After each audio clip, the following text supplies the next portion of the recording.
Pastor Fifi York here. Such a great time here on the TV, and I'm enjoying it. One of the beautiful things I found out from the scriptural point of view from the book of Mark chapter 5 verse 15 was that the madman of Gadara had an encounter with Jesus Christ, and he was delivered.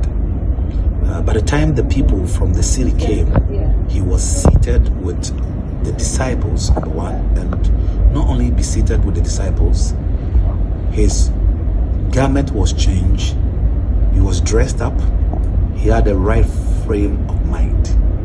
So I noticed from scriptural point of view that whenever one encounters the true power of God, three things takes place. Your garment is changed, your circle of friendships change, and finally you have the right frame of mind to make decisions. God bless you. In Jesus' mighty name we have prayed. Stay blessed and stay fruitful. Amen.